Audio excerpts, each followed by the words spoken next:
વાલો મારો ભાવનો ભૂખો છે, વાલો મારો પ્રેમનો ભૂખો છે, વાલો મારો ભાવનો ભૂખો છે, વાલો મારો પ્રેમનો ભૂખો છે, ભાવનો ભૂખો છે, વાલો મારો પ્રેમનો ભૂખ્યો છે, વાલો મારો ભાવનો ભૂખ્યો છે, વાલો મારો પ્રેમનો ભૂખ્યો છે. ભાવ હોય ને તો પ્રભુને ગોતવા પણ જવા નથી પડતું. ભાવ હોવા જોઈએ. ભાવ વગર સાહેબ ગમે તેટલું બનાવો, ભાવ વગર ગમે તેટલું થાળમાં પીરસો, પણ નજર એમ હોય ખાઈ જાય તો આ નથી જમતો એટલે જ પીરસીએ છો. એક દી થાળીમાંથી લઈ લીધું હોય ને બીજે દી મૂકીએ તો કેવું? આ તો ખબર જ છે અડતો તો નથી.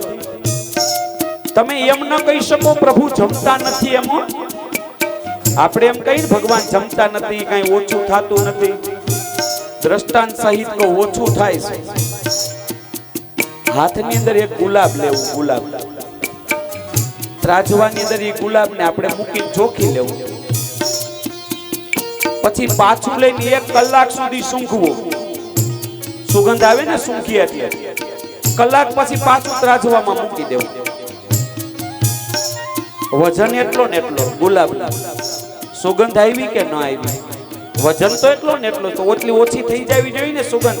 જેટલી કલાક સુગંધ લીધી એટલું વજન ઘટવું જોઈએ. વજન ઘટતું નથી, સુગંધ આવે છે. એમ મારો પ્રભુ જમતો નથી એમ ન કહી શકો સાહેબ. એનું એક નામ છે રસેશ્વર. તમે ભગવાન આગળ થાળ ધરો ને એટલે પ્રભુ એમાંથી રસને ચૂસે, આપે શું?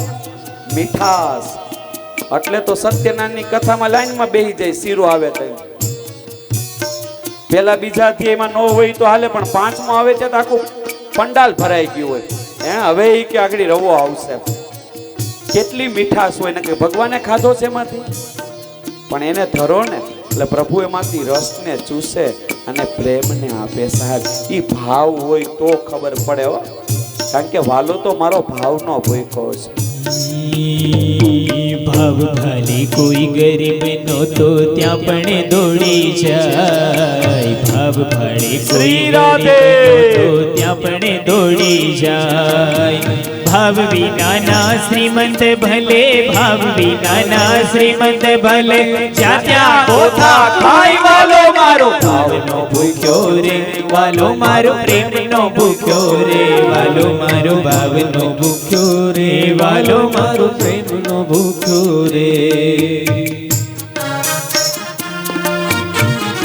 શ્રી રાધે.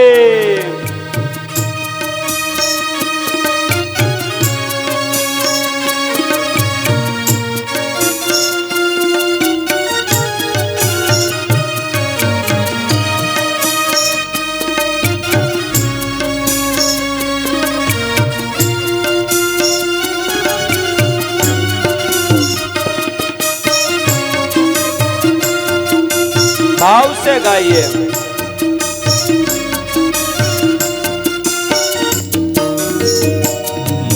सबरी नातीये भीलड़ी तो ये ना ये ठाबोर खाई, सबरी नातीये भीलड़ी तो ये ना ये ठाबोर खाई. नाती जाती काई न जोयू, नाती जाती काई न जोयू, भाव भाड़ी हर खाई. वालो मारो भावनो भूख्यो रे, वालो मारो प्रेमनो भूख्यो रे, वालो मारो भावनो भूख्यो रे, वालो मारो प्रेमनो भूख्यो रे.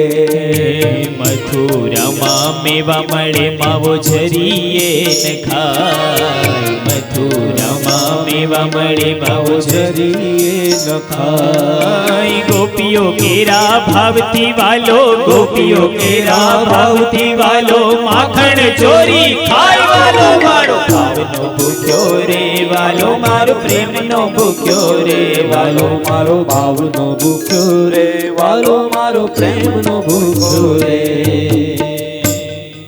ભાવ હોય ને તો પ્રભુ જમે. હૃદયમાં ભાવ હોવો જોઈએ. આપણે મહત્વ વસ્તુને આપતા થઈ ગયા. ગમે ત્યારે કઈ કથા કે કરી હોય ને પ્રસાદ સારા રાખજો, માણસો આવશે અને આપણી ત્યાં હારા માણસો આવે એટલે થોડો 2-5 પ્રસાદ. એટલે ઠાકોરજીને ધરતા નથી, માણસોને ધરીએ છીએ. માણસનું દેવું સાહેબ ખાઈને વયો જાય હે, પણ એક વખત મારા પ્રભુ માટે તો બનાવો, એક વખત ઠાકોરજી માટે તો રસોઈ કરો અને પછી એની મીઠાશ જો. કહેવાનું તાત્પર્ય કે ભગવાન ભાવ હોય ને તો પ્રભુ પધારે. આ તમારા પટોળિયા પરિવારના ભાવના તાતણે બંધાય અને સાહેબ મારો દ્વારકાધીશ સાજાય આવ્યો છે. તમારો પ્રેમ છે ને, તમારા હૃદયમાં ભાવ છે ને, એ મારા પ્રભુએ ભાવને જોયો. બાકી મુહૂર્ત લ્યો તોય ન થાય. જો મુહૂર્ત લીધે જ બધા કામ થઈ જતા હોય તો રામને ગાદીએ બેસાડવાનું મુહૂર્ત વશિષ્ઠએ આપ્યું હતું. બેહી જવા જોઈએ કે નહીં રામ ગાદીએ? વશિષ્ઠ જેવા તો કોઈ ન બેસી શકાય. મુહૂર્ત જોઈએ જો બધું કામ થતું હોય. રામ અને સીતાના લગ્નનું મુહૂર્ત વશિષ્ઠજીએ જોયું હતું, છતાંય શાંતિથી ભેગા રહી ન શક્યા. એટલે બધું મુહૂર્ત નથી એનો મતલબ ન જોવડાવું નહીં, જોવું છો. અમારે બધું પછી આ ક્યાં જવું, અમારે એ ચાલુ તો રાખજો. પણ પ્રભુ પધારે મુહૂર્ત મારા વાલા હે, ઠાકોરજી આવે મુહૂર્ત, એના કરતા મોટું બીજું મુહૂર્ત કયું હોય? એટલે આજ ભાવ હતો ને એટલે પ્રભુ પધાર્યા છે. અને ભાગવત છે ને એ ભાવ ઔષધિ છે. આપણે ડોક્ટર પાસે શરદીની, માથું દુખવાની કેમ દવા લેવા માટે જાય, જેવો રોગ એવી દવા, એમ ભાગવત છે ને એ ભાવ ઔષધિ છે. ભાવ ઔષધિ એટલે આ આપણને ખબર નથી હો, મને તમને, હું મને એટલે કહું છું, હું આમાંથી બાદ નથી. એમ આપણને બધાયને મારા વાલા ભવ રોગ લાગ્યો છે. ભવ રોગ માનવામાં નહીં આવે. કોરોનામાં એવું જ હતું, માને નહીં, મને ન હોય કોરોના. રિપોર્ટ થઈને આવી જાય એટલે સીધું હોમ ક્વોરન્ટાઇન, ઘરવાળી દૂર, છોકરા દૂર, સગાવાલા દૂરથી જમવાનું આપે, તઈ ખબર પડી કોણ આપણું કોણ પરાયું. ઈ તઈ અંદર બેઠો બેઠો ધક ધક ચાલુ જ હોય. એમ નો કે તારે મારે પૂરું, રિપોર્ટ આવ્યો તો આપણે પૂરું. ઈ અંદર જ હોય. ઉઠાડે સુવાડે તારું, ખાધું પચાવે, મશગુલ બનીને તુજમાં મસ્તી લાવે. તો એ અંદર જ હોય. ઉઠાડે હોતે પાછો એ પરિસ્થિતિમાં, સુવડાવે હોતે. ઘરવાળી ભલે દૂરથી જમવાનું દઈ ગઈ પણ અંદર બેઠો બેઠો પચાવે તો પાછો ઈ જેમ કે હું આ નહીં કરું એમ ન કે. એટલે ભવ રોગનું એવું છે, આપણને લાગવું પડી જ ગયો છે. એના લક્ષણો કેવા હોય ભવ રોગના? નાની નાની બાબતમાં ક્રોધ ચડવા મળશે. જોજો તમે, બાબતમાં કાંઈ ન હોય, ઘડીક પછી આપણે આમ આમ વિચારીએ ને, થોડો આપણને શરમ આવે, હાલો આમાં ક્રોધ ચડી ગયો હશે મને, આના આટું થઈને બે નાયરે મેં બગાડી નાખ્યું. ઘડીક આપણને એમ થાય ને બેન, બાબતમાં કાંઈ ન હોય, હાવ નાની બાબત, નાની નાની બાબતમાં ક્રોધ ચડવા માંડે. ઈર્ષા વધી ગઈ. જો તમે, બીજાનું સારું હાડું જોઈ શકાતું નથી. આ મોટા મોટી મુશ્કેલી છે. અદેખા ઈર્ષા વધી ગઈ, ક્રોધ વધી ગયો, લોભ વધી ગયો, દેવું ગમતું નથી, દેવું ને મરવું બે હરખું થઈ ગયું. જૂના સમયમાં જમવાનું બનાવતા ને, પેલી થાળી બાજુવાળાને દેતા, પછી ઘરમાં જમવા બેહતા. બોલો, અટાણા તો અનાયાસે કદાચ નથી હવે તો કોઈ આવતું, પણ કદાચ મહેમાન આવ્યા હોય, મુશ્કેલી હોય, કઈ ઘટી ગયું હોય તો આપણે બાનું ગોદ દઈ, વસ્તુ ન આપીએ. બોલો, લોભ વધી ગયો, ક્રોધ વધી ગયો, કામ વધી ગયો, મોહ વધતો જાય. જો તમે, વસ્તુનો મોહ, હે ને, એટલો બધો વસ્તુનો મોહ હોય. વસ્તુ માટે થઈને ગમે તેની સાથે સંબંધ બગાડીએ, વસ્તુ માટે થઈને ગમે તેને ના પાડી દઈએ. આ બધા ભવ રોગના લક્ષણો છે. સહન શક્તિ ઘટી ગઈ. એકબીજાને સહન કરવાનું હોય. બીજા બધા તો ઠીક, હાલો દાદા આપણે એની સાથે સંબંધ નથી, પણ બે માણસમાં તો સહન શક્તિ હોવી જોઈએ કે નહીં? કયો જી બેન, હોવી જોઈએ કે નહીં બે માણસમાં? ના, હું તો કહી દઉં તમારે એને, હું નો સાંભળું ભાઈ, એની રીતે આપણે હું ભાઈ કહી દેવી છીએ કે નહીં? નકર ન બોલાતું બેન. એની સામે બોલાય. પતિ બ્રહ્મા, પતિ વિષ્ણુ, પતિ દેવો મહેશ્વર. એ ઘરવાળો નથી સાહેબ. ઈ તમે મૂર્તિમાં ગોતો, ઈ ઠાકોરજીજી છે. એ જ પ્રભુ છે, એ જ વિભુ છે. સીતાને રામમાં પોતાના ભગવાન દેખાણા. રામ ભગવાન હતા એટલે ભગવાન નથી દેખાણા, પણ મારા રામ એ મારા પ્રભુ છે. રૂક્ષ્મણીને કૃષ્ણમાં ભગવાન દેખાણા. કૃષ્ણ ભગવાન છે એટલે ભગવાન નહોતા માયના. સહન શક્તિ ઘટવા માંડી. આ બધા ભાવ રોગના લક્ષણો છે. કંઈ પણ રોગ થાય તો ડોક્ટર કેવા ગોતીએ? અત્યારના માણસોનો નિયમ થઈ ગયો સાહેબ, નિષ્ણાંતના પાસે દવા લેવાની. મરવું પડે તો નિષ્ણાંત પાસે મરવું, અફસોસ ન રહે. હારા ડોક્ટર પાસે ગયા હોય કદાચ ગુજરી જવું પડે ને તો અફસોસ ન રહે, આમ નિરાશ થાય. ક્યાં ગયા તા? તો કે ભાઈ તો પૂરું, ન્યા સારું થાય જ નહીં, નકર ન્યા સારું થઈ જાય. નો થયું સમજી લેવાનું, પૂરું આપણું. એટલે ટૂંકમાં ગુજરવું તો પણ નિષ્ણાંત પાસે ગુજરવું, આ ઈ સમય છે. તો આ બધા ભવરોગ થયો હોય તો દવા કોની લેવી સાહેબ? સુખદેવજી જેવા આજ સુધીમાં કોઈ ડોક્ટર થયા નથી, કોઈ વૈદ્ય નહીં.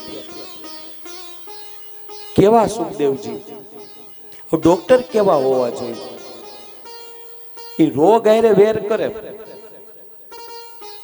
પણ વ્યક્તિ સાથે વેર ન કરે. જોજો તમે, ઈ ડોક્ટર સાચા. આ તો કેવું કરે, રોગ જાય નહીં, દર્દી ટપકે નહીં, 3 ટાઈમ સવાર બપોર હાંજ ગુજરો ત્યાં સુધી પીવાની. બોલો, આનું કઈ કે આનો કઈ ઉપાય જ નહીં, પૂરું. એટલે માણસ જીવા કરે, એનો ધંધો હાલ્યા. કોઈ હોય તો ક્ષમા કરજો ભગવાન, આ કોઈ બાંધી આપણે ઓલી પહેરી લેવાની જરૂર નથી, પણ ટૂંકમાં આવી રીતનું થઈ ગયું છે. પણ ડોક્ટર કેવા હોવા જોઈએ? તો કે એને એમ થાય કે મારો દર્દી છે ને, એના રોગને મારી નાખું અને દર્દીને સાજો કરી દઉં, પછી ભલે મારી આવક બંધ થઈ જાય, પણ એકવાર નિરોગી થઈ જવો જોઈએ. સુખદેવજી મહારાજ અવા વૈદ્ય છે. વિચાર તો કરો, કોપિન, અરે એક કપડું પણ શરીર ઉપર જેને ધારણ કર્યું નથી, લેસ માત્ર શેનો પણ જેને મોહ નથી. કોને સ્ત્રી કહેવાય, કોને પુરુષ કહેવાય, એ મારા વાલા એનો એને ભેદની ખબર નથી. બોલો, કે આ સ્ત્રી કહેવાય, આ પુરુષ કહેવાય. સુખદેવજી જેવા વૈદ્ય જ્યારે આપણી નાડી તપાસી અને આપણને દવા આપતા હોય તો વિચાર કરી લેજો, 100% રોગને જાવું પડે. 7 દિવસ ભાવથી કથા સાંભળશું ને, પણ દવામાં પાછી પરેજી પાડવી પડે. બોટલ આપી હોય એવડીકડી, સવાર સાંજ એક ઢાંકણું પીજો, અને આપણે પહેલે જ દઈએ દવાખાને આવીને આખી બોટલ ધબધબાવી દઈએ તો એમ ન થાય. પાછી ટાઈમે ઢાંકણું એક જ એમ આખું પડીકું આપ્યું હોય દવાનું, 15 ટીકડી રોજ 3 ટાઈમ, 6 દિવસ કે 5 દિવસ તો રોજ 3 ટાઈમ જ લેવી પડે. પછી આપણે ખોલીને 15 એક આરે ખાઈ જાય, વેલું સારું થઈ જાય. ભાગવત 7 દિવસ નિયમ પ્રમાણે સાંભળશો ને, એ મારા વાલા 100% ભાવરોગ જાશે અને જાશે જ. નિયમ એક આસને બેહવું પડે. ઠાકોરજીની સામે બેઠા છે, એ ભાવથી બેસવું પડે. ભગવાન આવે, ઠાકોરજી આપણી કથામાં આવી, પહેલા આપણે આવી જવું પડે. ઠાકોરજી જાય એ પછી આપણે જવું પડે. આ બધી પરેજી છે, પણ જેટલી પરેજી પાડી શકીએ એટલો આપણો ભવરોગ વહેલો જશે.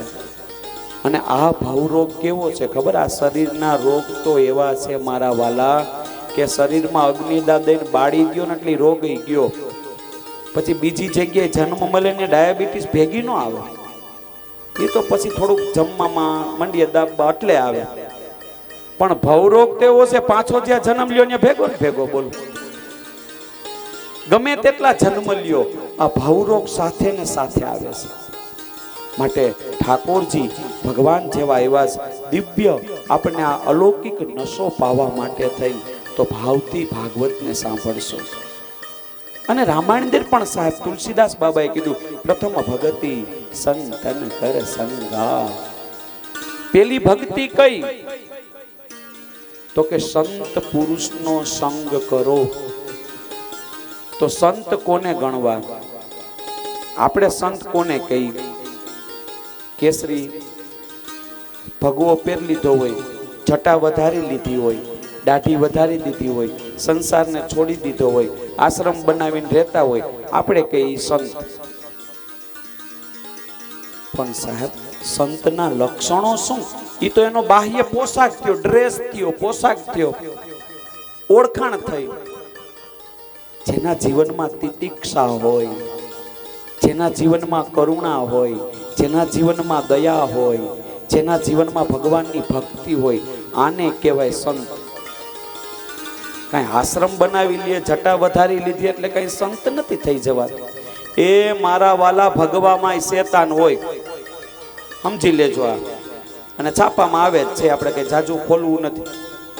અને પેન્ટ બુશસમાં પણ સંત હોઈ શકે. એટલે એમ કપડા ઉપરથી માની ન લેવું કે આ સંત નથી ના સંત છે. પ્રથમ ભગતિ સંતન કર સંગા. સારા માણસો સાથે બેસો, સારા માણસો સાથે રહ્યો, સારા માણસોનો સંગ કરો. સંગની અસર માણસ ઉપર કેટલી પડે છે. કઈ કઈ છે ને કઈ કઈ અયોધ્યાની અંદર રહેતી હતી. આપણે અયોધ્યામાં જઈએ ને પવિત્ર થઈ જાય, અયોધ્યાની અંદર પગ મૂકીએ, સરયુના કિનારે બેસીએ. કઈ કઈ અયોધ્યામાં રહેતી હતી, રામ સાથે રહેતી હતી. અને રામને કૌશલ્યા કરતા પણ કઈ કઈ અતિ પ્રિય હતી. બોલો કૌશલ્યા એટલા પ્રિય નહોતા એટલા કઈ કઈ એને પ્રિય હતા. છતાં કઈ કઈ બગડી ગઈ, અયોધ્યામાં હતી તોય. બોલો શું કામ? એને સંગ મંથરાનો કર્યો. કોના ભેગા બેસો છો મારા વાલા? આ બહુ મોટી વાત છે. ઓ મગજને ક્લિયર કરી લેજો, બહુ સમજવા જેવું છે.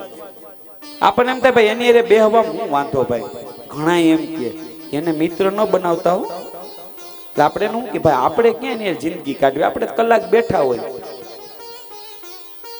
પણ કોની સાથે બેસો છો એ કઈ કઈ ઉપરથી શીખી લેજો.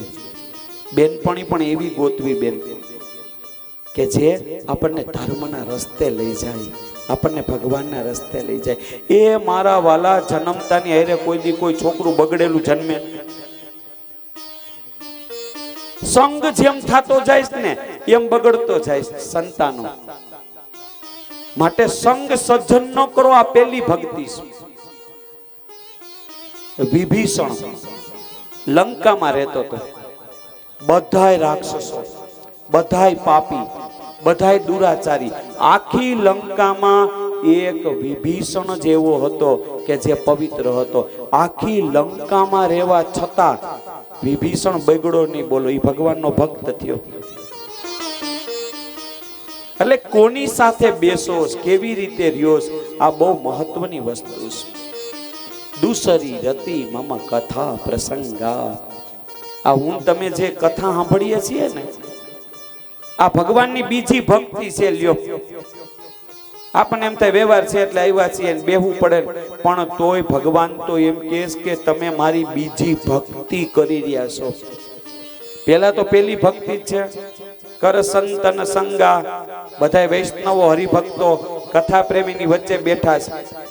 બીજી ભક્તિ તો કે દુસરી રતિ મમ કથા પ્રસંગા. બીજી મને કઈ ભક્તિ ગમે તો કે જે મારી કથાઓના પ્રસંગો સાંભળે એ મારી બીજી ભક્તિ છે. માળા કરતા પણ પ્રભુને સત્સંગ ગમે છે. અને સત્સંગ તો છે ને એ પ્રભુની કૃપા. જા પર અતિ કૃપા હરિ કી હોય. અતિ કૃપા જેની પર પ્રભુની હોય ને એને સત્સંગ મળે. પૈસા તો પાપી નહીં મળે, એમાં કઈ મોટી વાત નથી. કઈ ચાકુ લઈને રસ્તામાં ઊભા રહી જાઓ, મારા જો કોઈ બીકણ માણા હોય આમ ચાકુ બતાવો તો ખીચામાં પાકીટ હોય કાઢીને દઈ દેવું પડે ભાઈ. પૈસા તો પાપી પાસે હોય, કઈ મોટી વાત નથી. પત્ની સંતાન સાહેબ લૂંટારા નહીં હોય, ગુંડાને ઘરવાળી ન હોય એવું કઈ લખેલું હોય? ભાઈ ગુંડો હોય ને ઘરવાળી નહીં, એને સંતાન નહીં, બધું જ બધા પાસે હોય. એ મારા વાલા, પ્રજા જ્યારે મત આપે ને ત્યારે માણસ નેતા બની શકે. ત્યાં સુધી કાર્યકર હોય, આપણે એને કાર્યકર કહી શકીએ, પણ પ્રજા મત આપીને ચૂંટે એટલે એ નેતા થાય. મારા ઠાકોરજી જ્યારે સહી કરે ને તો એ સત્સંગ મળે. આ તો આપણે બેઠા છીએ એમને એમ નથી બેઠા, ઠાકોરજીએ સહી કરી દીધી, તમે મને ગમો છો, અને ગમો છીએ ને એટલે કથામાં છીએ. વ્યવહાર છે, બાજુમાં રહી છીએ, હવે ગમે એમ કઈ હાડા છ તો કરવા જ જોઈએ. હું કરવું, પોથી વેલી દિનેશભાઈ પધરાવી દીધી, હવે આ ગમે એમ કરીને એ બધે ગૌણ કારણો છે. મુખ્ય તો એ છે કે આપણે પ્રભુને ગમીએ છીએ. અને હજી એક વસ્તુ આગળ કહું, જ્યારે કૃષ્ણ વૃંદાવન ગોકુળની અંદર લીલા કરતા હતા ને, 11 વર્ષ ને 52 દિવસ પ્રભુએ ગોકુળ ને વૃંદાવનની લીલા કરી. આપણે જેટલા છીએ ને એમાં આ બધા વગાડવા વાળા તમે હોતી સંગીત વૃંદે આવી જાઓ સાહેબ. ત્યારે આપણે ઠાકોરજી ભેગા ત્યારે હસું અને હસું તો જ અત્યારે અહીંયા હોય, નકર આપણા કથા મંડપમાં ન હોય. આ કોઈ હું વખાણ માટે નથી કેતો સાહેબ, તમને એમ થાય કે આ પ્રશંસા કરે કે રોજ કથા સાંભળવા આવે, કોઈ જરૂર નહીં. આપણે તો આપણા ઠાકોરજીને ગમે એટલે વાંચવાની સાહેબ મારા વાલા. અને અમે જ્યારે પ્રદક્ષિણા કરીને બેસીએ ને ત્યારે અમે ઠાકોરજીને એ જ કહી, મારા ઠાકોરજી દરેક શ્રોતાની અંદર પ્રભુ તમે બેસો, અમારે માણસને કથા નથી કેવી, મારા ઠાકોરજી તારી કથા છે અને આપણે બે કથા કરીએ સાહેબ. તમારી અંદર કૃષ્ણ જ છે અને અમે કૃષ્ણને જ વંદન કરીએ છીએ. તમને ગમે ન ગમે એ વસ્તુ કોણ છે, પણ તમારી અંદર મારા પ્રભુ બેઠા છે, એક એક ની અંદર ઠાકોરજી છે. એટલે ત્યારે આપણે ગોકુળ વૃંદાવનમાં હસું તો જ અત્યારે આપણે અહીં આવી શકીએ સાહેબ. કથા છે ને એ દિવ્ય અલૌકિક નશો છે. નશો કહું એટલે ઊંધા અર્થમાં ન લેતા હો, નકર નશો નામ પડે થોડું આપણને થોડુંક, પણ ઈ નશો નાશ ને નોતરે. જોવો તમે, પેલા આપણે નશાને પાડવાનો, પછી નશો આપણને પાડે. પણ આ નશો કેવો છે? અલૌકિક નશો છે. એક વખત જેને કથાની ટેવ પડી ગઈ ને, ભાગવતની ટેવ પડી ગઈ હોય ને, એને તમારે એડ્રેસ ન દેવું પડે. જોજો તમે, ઓલા નશાની ટેવ હોય અલૌકિક નશો, એટલે સમજો ને કયો એને કેવું પડે બોટલ ક્યાં મળે છે, નકર અટાણે દારૂ બંધી જ છે ગુજરાતમાં, છે ને ક્યાંય છાપામાં આવે અહીં મળશે એમ, છતાંય મળી જાય કે નહીં બોટલ. એ સાહેબ નશાની ટેવ હોય ને એ પીઠું ગોતી જ લે ગમે ત્યાંથી, એને એનું ઠેકાણું મળી જ જાય. એમ કથાનો જેને નશો હોય ને, ભક્તિનો નશો હોય ને, એને આમંત્રણ દેવાનો જવું પડે કે અમારી ત્યાં કથા છે, તમે આવજો સાહેબ. સત્સંગ ગોતી જ લે, કારણ કે સત્સંગ વગર ઈ વૈષ્ણવ રહી જ શકતો નથી. અને આ નશો છે ને એ જેમ પીતા જાવ, જેમ કથા સાંભળતા જાવ, એમ ઠાકોરજીમાં પ્રીતિ થતી જાય, પ્રભુ પ્રત્યે ભક્તિ લાગતી જાય સાહેબ. પ્રભુ પર પ્રેમ બેસે એવો અલૌકિક નશો છે. આ નશો પાડશે નહીં, આ નશો ઠાકોરજીના ખોડામાં બેસાડી દેશે. શરૂઆતમાં પહેલે દી ન ગમે આપણને, કોઈ એમ કે હાલ ને બેન ભાઈ હવે, નકર કથા અટાણે કેવું થઈ ગયું ખબર માણસને, એ કઈ ગલઢા બુલઢા સાંભળવાની હોય, જોવાની કથા સાંભળવાની હોય. આપણને અટાણ સુધી મનમાં એમ જ હતું. આ તો હવે થોડાક દશક વર્ષ ત્યાં યુવા પેઢી કથા તરફ વળી સાહેબ. નકર સફેદ મિલિટરીઝ હોય, તમે આમ નજર કરો ને તો સફેદ કપડા પહેરતા ને આપણે પુરુષો, સફેદ જ કપડા, સફેદ મિલિટરી બેઠી હોય, બીજું કોઈ ન હોય કથા. અને હવે સાહેબ ઠાકોરજીએ કૃપા કરી, યુવાનો કથા તરફ વળ્યા છે. વધુમાં વધુ જરૂર કથાની યુવાનોને છે હો. 70 60 પૂગાવી જવાનું હતું, ઈ તો પતી ગયું સાહેબ, પૂરું થઈ ગયું. હવે ત્યાં 5-10 વર્ષમાં કઈ ભેગું થાય? આપણે 20 વીઘાના પાથરા પડ્યા હોય, હમણાં વરસાદ આવ્યો તો દિનેશભાઈ, 25 વીઘાના પાથરા પડ્યા હોય, પછી એક ધારો દાબવા માંડે તો હવે ગમે એ ખૂણે ભેગું કરો ભેગું થાય. ઈ વીઘા એકના પડ્યા હોય તો 7-8 જણાને લગાડો, જલ્દી ભેગું થઈ જાય. એમ 70-80 વર્ષ વહી ગયા, હવે એમાં કઈ બહુ જરૂર ફેર ન પડે. પણ સાહેબ યુવાન અવસ્થામાં હોય, 18 થી 25 30 35 40 વર્ષની ઉંમરના હોય, હજી જિંદગી જીવવાની ઘણી બધી બાકી હોય, અને એ વખતે પ્રભુની ભક્તિ જો હૃદયમાં આવી જશે ને તો મીરા બની જાશું સાહેબ, અર્જુન બની જાશું, તો જીવનમાં એક વખત પ્રભુને ગમતા થશું. માટે યુવા અવસ્થામાં ભક્તિની ટેવ પાડો. વૃદ્ધાવસ્થા છે ને એ શેરડીના સોતા જેવી છે, અને યુવા અવસ્થા છે ને શેરડીનો હાઠો છે. ગમે ત્યાં તમે શેરડી લેવા જાવ તો શેરડીના હાઠાની ભારાની કિંમત થાય, પછી સિસોડામાંથી ઓલો રસ કાઢે, પછી સોતા ભેગા થયા હોય, એના સોદા ન થાય, ત્યાં એની હરાજીઓ ન થાય કે હાલો હરાજી કરવી છે. એ જેને જોઈ લઈ જાય, ગાયું મોટા ભાગે ખાતી હોય. એમ યુવાની છે ને સાહેબ, એ રસથી ભરેલી છે. યુવાની છે ને એ જીવનનો સાર છે. યુવાની છે ને એ જીવનની મજા છે. એને ભક્તિથી ભરશું તો, નકર યુવાની તો યુવાની, જવાની જતા જતા કાનમાં કેતી જવાની, કાયમ માટે જવાની. એને યુવાની કઈ રહેવાની થોડી છે. આજે યુવાન માંથી નીકળી ગયા ને પૂછો, એ ખબર ન પડે ક્યારે ઘરના 45 અને 50 પૂગી ગયા. બોલ, હમણાં એમ લાગે હમણાં રમતા હતા, વરાયવા, મોટા કર્યા છોકરા, એની ઘરે છોકરા, નિવૃત્તિ, ઓહો 58 ખબર પણ ન પડે, અને સાહેબ જિંદગી વહી જાય. પણ પ્રભુના રસથી યુવાનીને ભરી લઈ, જીવનમાં એક નિશ્ચય કરી લઈ, જીવનમાં એક દ્રઢ નિશ્ચય સાથે કરીએ, હું હરિનો, હરિ છે મમ રક્ષક, એ ભરોસો જાય નહીં. જે હરિ કરશે તે મમ હિતનું, એ નિશ્ચય બદલાય નહીં. જે મારો પ્રભુ કરશે ને એ મારા સારા માટે કરતો હશે. આ કોઈ દી ભૂલવું નહીં. કંઈક થયું નથી, દોરા ધાગામાં પૂગી ગયા નથી. અરે સાહેબ, છોકરાને જો પેટમાં દુખતું હોય ને તો માં કડવાણી પાઈ, 2 પગ પકડી રાખે, 2 હાથ પકડે, કડવાણી મોઢામાં પાઈ દે છે. સારું કરવા માટે પાઈ છે. એમ કદાચ એકાદી તકલીફ, એકાદી મુશ્કેલી મારા પ્રભુ આપણને આપતા હશે ને તો એ કંઈક આપણું સારું ઈચ્છીને આપતા હશે. ભગવાનની મંગલમય કથા. પણ અત્યારનો સમય એવો છે, પૈસા છે ને, પૈસા એ સાધ્ય બની ગયો. જો તો પેલા પૈસા સાધન હતું, સાધ્ય નહોતું, પૈસા મુખ્ય નહોતા. અટાણા પૈસા સિવાય વાત નહીં, બસ પૈસા હોય તો બધી વાત, પૈસા હોય તો આમ. પૈસા છે સાધ્ય થઈ ગયો. સમય કેવો આવી ગયો, પૈસા મારા પરમેશ્વર, બૈરી મારી ગુરુ. પૈસા મારા પરમેશ્વર, બૈરી મારી ગુરુ. છોકરા છે અહીંયા શાલિગ્રામ, હવે સેવા કરું કોની? પૈસા જ મેન મુખ્ય. ઘરવાળી તો કે હવે સદગુરુની જરૂર નહીં, લગ્ન કર્યા એટલે ઘરવાળી કે ઈ જ મારા ગુરુ. અને અમુક તો બટન જ એના હાથમાં હોય, રિમોટ. ઓમાં કેમ ચેનલ બદલે ટીવી થી, એમ એટલું જ બોલી હગાય, એટલું જ થઈ હગે. એટલે એને સદગુરુ કીધા. એમ ગુરુ કેમ કરવાનું હોય ને, એટલે પત્ની મારી ગુરુ, છોકરા છે અહીંયા શાલિગ્રામ. જીવવાનું હું કામ એને ભાઈ? એ છોકરા નાના માંથી મોટા કરો, કપડા લઈ ગયો, ગાડી લઈ ગયો, હારી સ્કૂલોમાં બેહાડો, ભણાવો, ગણાવો. બહારેથી આવે તો પેલા કોને ગોતીએ? કા બબલાન બા ને, બબલાન બા મળી ગયો, બબલાન ગોતીએ. આવતા પેલું હું પૂછીએ ખબર? એટલે ક્યાં ગઈ તાર બા?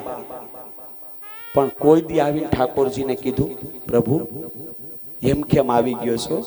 આ તારી કૃપાથી આવ્યો છે પ્રભુ. અને પછી એને ગોઈતા હોય તો ઘરવાળી હાજર હોય, પરબાર હું પૂછી, છોકરો ક્યાં ગયો? પૂરું આમાં તો આખું જગત આવી ગયું સાહેબ. એક ઘરવાળી હોય, 2 છોકરા હોય, એટલે એને એમ લાગે જગતનો હું શ્રીમંતમાં શ્રીમંત ને બધું ભગવાને મને આપી દીધું. પછી કઈ ભગવાનની પૂજા કરવાની જરૂર પડતી નથી. આનું આ જ વસ્તુ છે ને, સંસ્કૃતમાં સુંદર મજાની એક કહેવત છે, વિજ્ઞેય સ્વસુર તીર્થમ અર્ધ તીર્થમ ત્યુશ્યાલિકા ચતુર્ધામ સમાનારી તેસા પ્રાણભૂતા સ્થિતિ. અટાણના માણસની સ્થિતિ કેવી છે? આ કોઈ વ્યક્તિગત કેતો નથી હો, પણ તમે માથે ઓઢી ન લેવું, કાલથી ભાઈ બંધ ન થઈ જવું. હવે આમાં એમ થાય કે આ તો હાડું આપણને જ કહે છે, અને અમારા ઓળખવામાં કોઈને ઓળખતા નથી, એટલે નવું જ ગણાય બધું. સમજી ગયા તમે? આ બોયલું એનું ગુજરાતી એમ થાય, સસરા છે ને સસરા, એને અટાણે તીર્થ ગણવાના. લ્યો પપ્પા પપ્પા, હે સસરા તીર્થ, સાડી અર્ધ તીર્થ. હવે જાત્રા કરવા જવાની જરૂર જ નહોતી, બધું નાઈ નાઈ થયું. પત્ની તો કે 4 ધામ બધું એમાં આવી ગયું. એને જોઈ લે એટલે એમ થાય ઠાકોરજી ઈન કુળદેવી ઈન બધું ઈ કે જવાનું મન થાય ની. સાહેબ આ કળિયુગના માણસની આમાં હું તમે બધાય છીએ હો. આ હું તમને કહું છું એમ નહીં, હું ગમે ત્યારે કથામાં એમ કહેતો છું આપણી સ્થિતિ આવી છે એમ કહું છું. મટાણના સમયની એટલે એમાં આપણે પણ સાહેબ બધું જ મારા પ્રભુની કૃપાથી હાલે છે. અને ભગવાન શંકરાચાર્ય છે ને વિવેક ચૂડામણીમાં બહુ સુંદર મજાનું કીધું છે. દુર્લભમ ત્રયે મે વે તદ દેવાનુગ્રહ હેતુકમ મનુષ્યત્વમ મુમુક્ષત્વમ મહાપુરુષ સંશ્રય. બધી જ વસ્તુ મહેનતથી નથી મળતી. આપણને એમ થાય મહેનત કરો ને ભાઈ, જૂના માણસ એમ કહેતા એ તૂટી જાવ એટલું કામ કરો, નો હું થાય ના, વસ્તુ મળે મહેનતથી. સારું મકાન બનાવી શકો, ગાડી બંગલા બધું મકાનથી લઈ શકો, પણ 3 વસ્તુ તો છે ને સાહેબ, ઈ મારા ઠાકોરજી કૃપા કરે ને તો જ મળે. આ મેન તમે નથી કીધું સાહેબ, આ મહાન સંતોએ કીધેલું છે. શંકરાચાર્ય વિવેક ચૂડામણીમાં કીધું છે. કઈ વસ્તુ પ્રભુની કૃપાથી મળે? તો પેલું મનુષ્યત્વમાં. આ હું તમે જે માણા બન્યા છીએ ને, દિલથી કેજો, માણા બનવામાં આપણે કઈ મહેનત કરવી પડી? આપણે કઈ મહેનત નથી કરવી પડી. આ તો પ્રભુની કૃપા હતી એટલે માણસ બનાવ્યા. મારા વાલા, ઈ કદાચ ભેંસ બનાવે તો આપણે કેસ કરી શકીએ? હે, કોર્ટમાં ભગવાન અમે કેસ કરાય? કર્મો તો મારા હારા હતા, ભેંસ શું કામ એને બનાવી? સાહેબ ઈશ્વરની કૃપા હતી એટલે હું તમે મનુષ્ય બન્યા. અને મનુષ્ય બનાવ્યા ને તો મારા પ્રભુને એમ હતું કે માણસની જેમ જીવશે. પછી મુમુક્ષત્વમ, માણસ તો બની ગયા એટલે વાત પૂરી ન થઈ ગઈ એમ. અને માણસ કોને કહેવાય? આપણને માણસ ગણીએ, આમ આપણે ઊભા હોય ને એટલે આપણે કેટલા માણસો છો ગણી લ્યો તો જરાક. એટલે ગણવાળો ભાઈ મને ગણવા, આટલા માણસો છે, એટલી ડીશ બનાવવાની છે. પણ ગીતા તો પાછા માણાની વ્યાખ્યા નોખી જ કરે. બોલો, એ આપણને માણા ગણે જ નહીં. ગીતા તો એમ કે મમ વર્તમાનું વર્તતે તેસા મનુષ્યાણામ. લ્યો, આને તો ઊંધું કીધું ગીતાજીમાં. ગીતા મને તમને ઈ શીખવે કે મારા રસ્તે ચાલે ને એટલા જ માણસ છે, બાકી માણસ નો કહેવાય. ભલે 2 હાથ 2 પગ 2 આંખ 1 કાન આપી દીધું. મમ વર્તમાનું વર્તતે, મેં જેમ ગીતામાં કીધું છે, મેં જેમ જીવવું છે, હું જેવી રીતે કહું છું એમ જેટલા જીવતા હોય ને એટલા જ માણસ. તો હું માનું ત્યાં સુધી આપણે એમાંથી નીકળી જ જવું પડે બધાય. 99% આપણે ઈ ફિટિંગમાં બેસીએ નહીં. માણસના પ્રભુએ જે ફિટિંગ કીધું એમાં ન બેસીએ. પ્રભુ તો એમ કે નિસ્વાર્થ ભાવે બીજાનું કામ કરવું. થાય મન નિસ્વાર્થ ભાવે કામ કરવાનું?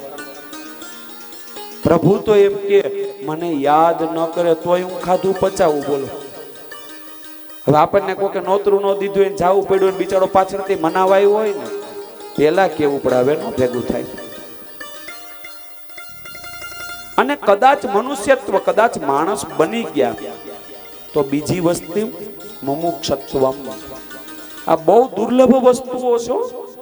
મુક્તિની તરસ એને કહેવાય મુમુક્ષા. કદાચ માણસ હાલો બનાવી દીધા, આપણા પુણ્ય ભેગા થયા છે, પ્રભુએ માણસ બનાવી દીધા, પણ મુક્તિની તરસ તો લાગવી જોઈએ ને. ભેંસને કોઈ દી એમ નથી થતું કે છેલ્લો જન્મારો જ શ્રી કૃષ્ણ શરણમ મમ, શ્રી કૃષ્ણ શરણમ મમ. કોઈ દી ભેંસને બોલતા જોઈએ? મુક્તિ મેળવી લેવી, છેલ્લો ભાવ ઓમ નમો ભગવતે વાસુદેવાય. કોઈ દી કોઈ કૂતરાને માળા કરતો જોયો? એને તો ખબર જ નથી સાહેબ કે પ્રભુનું ભજન કરવાથી મુક્તિ મળી જાય. પણ મને ને તમને તો ખબર છે ને, માણસ બનાવ્યા છે આપણને. મુક્તિની તરસ તો લાગવી જોઈએ ને, મુક્ત થઈ જવું એવું તો લાગવું જોઈએ ને. કોક પાછળ કથા બેસાડે ને મુક્તિ મળે એવા બધાય આપણે તો ભાગ્યશાળીયામાં આવીશું નહીં ને. એ તો મહદ ભાગ્યશાળી આ પિતૃઓ છે કે આપણે બધા એવા ભાગ્યશાળી આવીશું કે પાછળ કથા બેહાડશે ને મુક્તિ મળશે.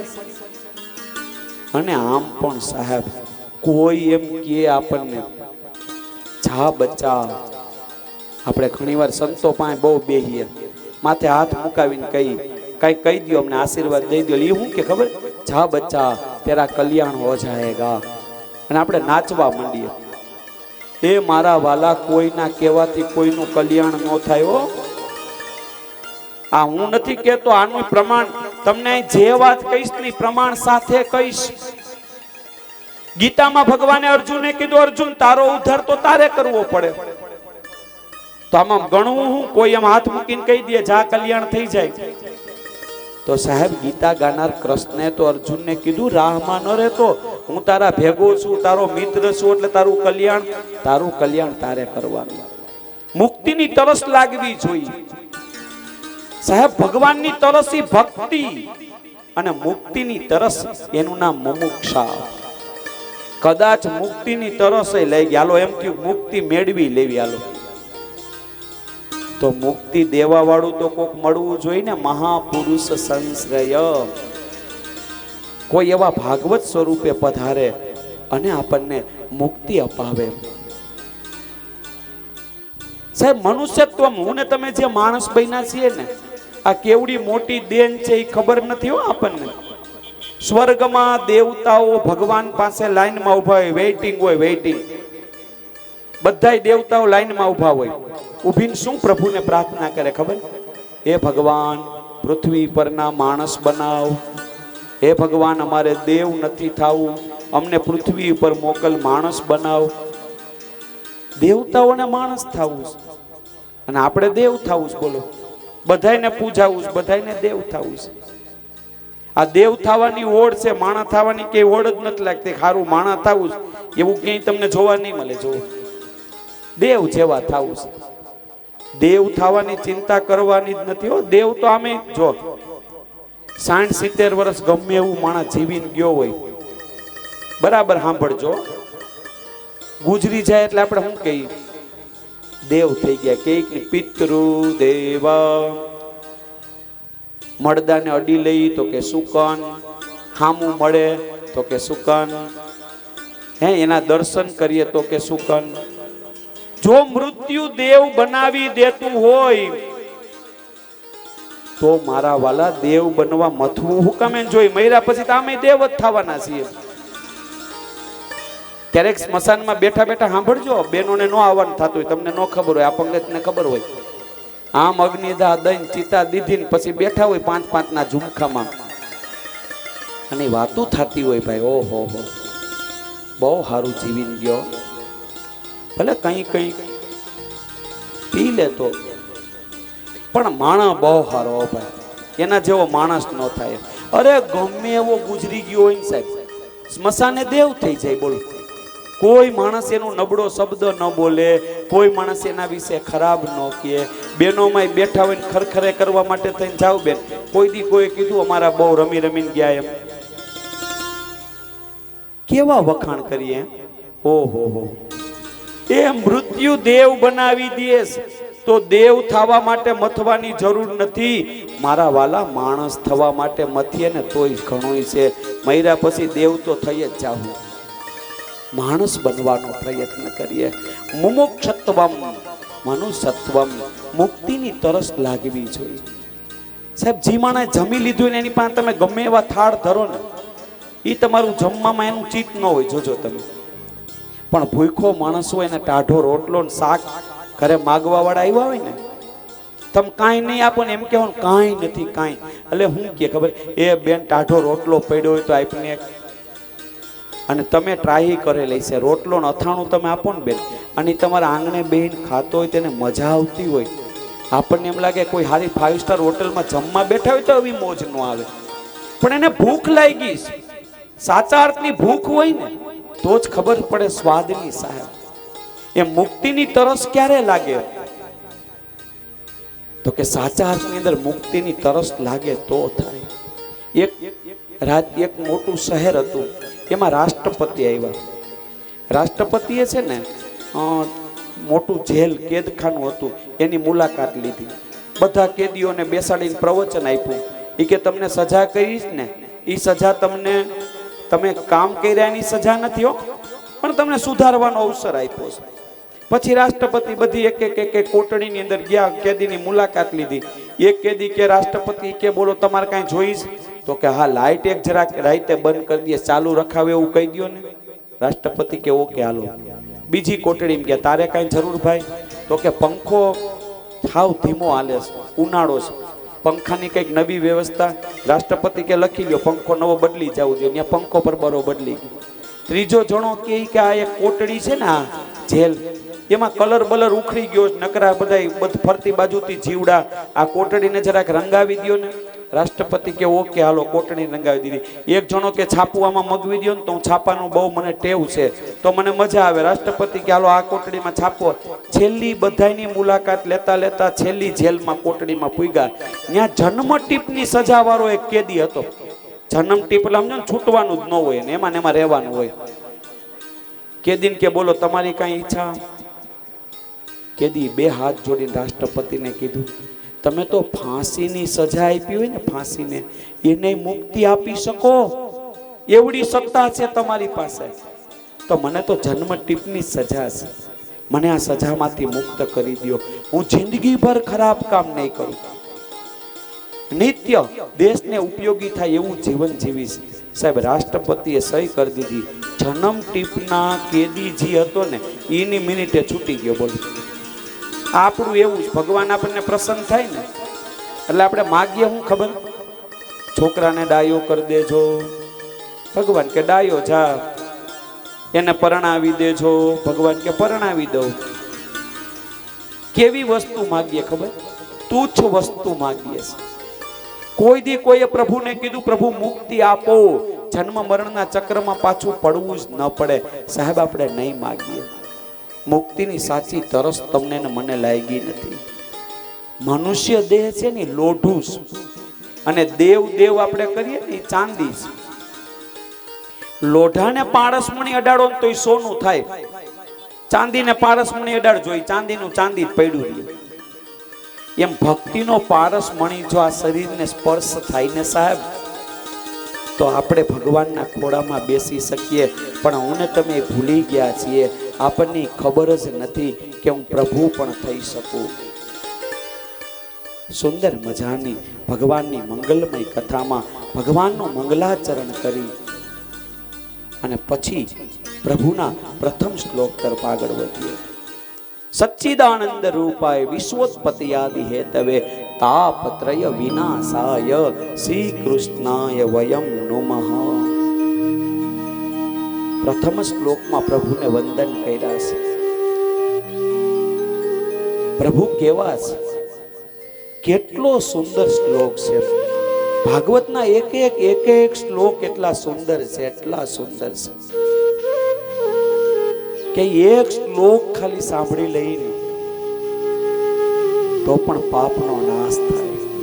સચ્ચિદાનંદ રૂપાય વિશ્વોત્પત્યાદિ હેતવે તાપત્રય વિનાશાય શ્રી કૃષ્ણાય વયમ નમઃ. એક જ શ્લોકમાં ત્રણ વસ્તુ આવી ગઈ: ભગવાનનું સ્વરૂપ, ભગવાનનું સામર્થ્ય અને પ્રભુનો સ્વભાવ. એક શ્લોકમાં ત્રણ વસ્તુ ભગવાનની વર્ણવાઈ ગઈ. પ્રભુનું સ્વરૂપ કેવું છે? સત, ચિત અને આનંદ. આ પ્રભુનું સ્વરૂપ છે. બોલો, સત કેતા શાશ્વતતા, ચિત કેતા ચેતના અને આનંદ. આ ત્રણ વસ્તુ ભેગી મળી અને પ્રભુનું સ્વરૂપ બને. આનંદ છે ને પ્રભુનું સ્વરૂપ છે. આનંદ જોજો કોઈ દી વસ્તુમાં નહીં ટકે. તમે વસ્તુમાં આપણે આનંદ ગોતવા જઈએ ને, ધારો કે અત્યારે હમણાં શિયાળો શરૂ થશે, હમણાં 15 દીમાં ફૂલ ઠંડી પકડવા મળશે, એટલે હીટ પકડે ને એટલે આપણે અડદિયાની હીટ વધારીએ, વધારે અડદિયા બનવા માંડે. પહેલી વખત બનાવશું ને જે મજા આવશે ને એ બીજી ગાડીમાં મજા નહીં આવે 15 દી પછી. ત્રીજી ગાડીમાં એના કરતા ઓછી મજા આવશે. જમવા બેઠા હોય ને પેલો અડદિયો ખાવું જે મજા આવે ને એ પાછી બીજામાં ન આવે, પાછી ત્રીજામાં એના કરતા ઓછી, અને ચોથાએ તો હાથ રાખી દેવો પડે, બસ ઓ ભાઈ હવે પેટમાં. એનો મતલબ વસ્તુમાં આનંદ રહી શકતો નથી. આનંદ છે એ પ્રભુનું સ્વરૂપ છે. આનંદ છે ને એનો બીજો કોઈ પર્યાય કઈ શબ્દ જ નથી. આનંદ એટલે આનંદ. શોભાયાત્રામાં જ્યારે તડકો હતો છતાં પણ રાસ લેતા હતા, કેટલી મજા આવતી હતી. ઘણી જગ્યાએ લગ્નમાંય રાસ લીધા છે આપણે, પ્રસંગમાં નાચ્યા હશું, પણ અહીંયા જે નાચવાની મજા આવી એવી મજા લગ્નમાં નહીં આવી હોય. ઈ સુંદર મજાની ભજન મંડળી શેરી વડાવી સજ કરું હરી આવો ને, સુંદર ગીત આપણે ગાતા હોઈએ અને પ્રભુને પધરાવીએ. આ કઈ શેરી આપણે કઈ ધોરાજીની સોસાયટીની શેરીઓ વડાવવા નીકળ્યા કોઈ દિનેશભાઈ? આપણે ઓર્ડર આપ્યો તો શેરીઓ વાળ નાખજો, અમારે ભગવાનને લઈને નીકળવાના છે. અમારા બહેનોએ બહુ સરસ તૈયારી કરી, બહુ સરસ. એમ અમારે તુષારભાઈ કહેતા હતા કે બહેનોનું ગ્રુપ બહુ સરસ. તો શેરી વડાવી કઈ શેરીની વાત છે આ સાહેબ? આ લૌકિક શેરીની વાત નથી હો. આપણે એકેય શેરી વાયડી નથી કથા આટું થઈ. હૃદય રૂપી શેરીને વાળવાની છે. જેમ શેરીમાં કાંટા ને કાકરા હોય ને એમાં અહીંયા કાંટા ને કાકરા પડ્યા છે. કામ, ક્રોધ, લોભ, મદ, મોહ, મત્સર અને ઈર્ષા. આ કાંટા કાકરા આ શેરીમાં પડ્યા છે. અને આ બધું હોય ત્યાં સુધી ઠાકોરજી આવે નહીં. હૃદય રૂપી શેરીને વડાવવાની છે. લૌકિક શેરી કદાચ બે ઓછી વડાશે તો પણ ચાલશે, બે તોરણ ઓછા બાંધશું તો પણ ચાલશે, પણ સાહેબ હૃદયમાં ભાવનું તોરણ ઝૂલતું રાખજો. ભાવનું તોરણ જેથી ઝૂલતું નહીં હોય ને અહીં ગમે એટલા તોરણ બાંધશું ને, એક એક દિવસની કથા સાંભળી અને એક એક વસ્તુને શેરીમાંથી સાફ કરવાની છે. કામને ઘટાડીએ, ક્રોધને ઘટાડીએ, લોભને ઘટાડીએ, મોહને ઘટાડીએ, ઈર્ષા અભિમાનને ઘટાડીએ. આ શેરી વડાવવાની છે અને પછી એમાં પ્રભુને પધરાવવાના છે. આનંદ એ પ્રભુનું સ્વરૂપ છે. હજી કહું, અહીંયા બેઠા છીએ અને જેટલો આનંદ છે આટલો આનંદ કલ્પના કરજો. ઘણી જગ્યાએ પ્રસંગમાં ગયા હોય, માંડ અડધી કલાકમાં તો આપણે 2 વાર તો ઊભા થઈ ગયા હોય. અને આમ પણ મારા વાલા એ સિવાય ક્યાંય આનંદ છે જ નહીં, ગોતતાય નહીં હો. લગ્ન થાય ને ત્યારે આપણને એમ લાગે ઘરવાળા ને ઘરવાળી છે એટલે અમારે આનંદ. પેલા 3 વર્ષ ઘરવાળી ચંદ્રમુખી એટલે સમજો ને શીતળતા. આપણને એમ લાગે ઘરવાળી છે એટલે બધું પૂરું. હવે બીજી ભગવાન ઓફિસેથી સીધું ઘરે, દુકાનેથી સીધું ઘરે. છોકરો કેમ બાલ મંદિરમાં મોકળો ને આમ બાલ મંદિરમાંથી છોડ્યો નથી અને સીધો દફતર લઈને ઘરે જ આવે. એમ 3 વર્ષ ચંદ્રમુખી. પછીના 3 વર્ષ પત્ની કેવી લાગે તો કે સૂર્યમુખી. થોડીક તપે, સિનિયર થઈ જાય ને, થોડોક એને અનુભવનું ભાથું વધી જાય, સિનિયર થઈ જાય. 3 વર્ષ પછી સૂર્યમુખી. 6 વર્ષ પૂરા થયા પછી જ્વાળામુખી. બોલાવાય જ નહીં. તમને કહું, બાજુમાં જાઓ અને ધબધબાટી શરૂ. હું આ એટલા માટે દ્રષ્ટાંત દઉં છું. લૌકિક વાત કરું તો અલૌકિક વસ્તુ સમજાય, નકર અલૌકિક હાડી સમજાય નહીં. આપણા જૂની એક કહેવત હતી, પેલા આણે છે ને વહુ ખાય નહીં, બીજા આણે વહુ ધરાય નહીં, અને ત્રીજા આણે વહુ જાય જ નહીં ઘરેથી. એમ આનંદ છે ને સાહેબ, એ શરૂઆતના 5-6 વર્ષ આનંદ આવે, પણ વસ્તુનો આનંદ, વ્યક્તિનો આનંદ છે ને એ ક્ષણિક છે. વસ્તુની કે વ્યક્તિની અંદર આનંદ રહી શકતો નથી. આનંદ છે ને એ પ્રભુનું સ્વરૂપ છે. દ્વારકાધીશના મંદિરમાં દર્શન કરવા જાઓ, 50 વર્ષ પહેલા દર્શન કરવા ગયા હો, અને જેટલી મૂર્તિ આનંદ સ્વરૂપ હોય ને એ આજે જાઓ તો પણ એટલો જ આનંદ આપે સાહેબ.